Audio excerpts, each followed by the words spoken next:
Kita niyo yung mga public transport dito sa Singapore. Oh. Walang-wala yung kalingkingan ng Pilipinas dito. Paano kayo kasi wala kayong mga prinsipyo? Ha? Tinan nyo, gusto nyo ipadakip na naman tong si Bato. Pangalawang Pinoy na papa-giveaway nyo dyan sa mga dayuhan, sa mga puti, dun sa dahig.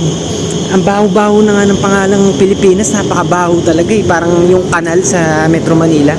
Parang yung mga dinadaanan mo dun sa loob ng NAIA, yung sa loob ng airport yung baho ng mga dyan sa Pilipinas eh.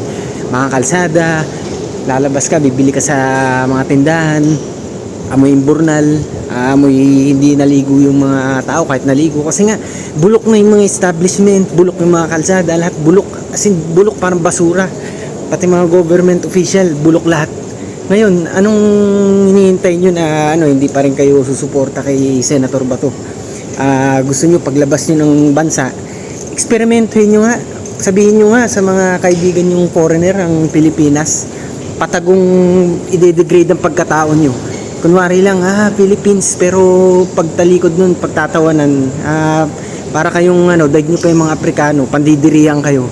Kasi pag sinabing Pilipinas, mahirap, bayan ng mga katulong, bayan ng mga chimay, bayan ng mga hindi nakapag-aral, bayan ng mga Amerikanong gustong makapaghanap ng asawa na aalilain nila. Yan, pag sinabing Pilipinas, ganyan. Ba't hindi natin iangat ang standards natin, di ba?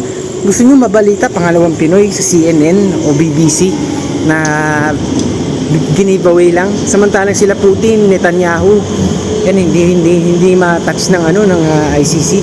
Ha? Parang soberanya natin ang gini-give up natin nun. Ang hinahina naman natin, di ba?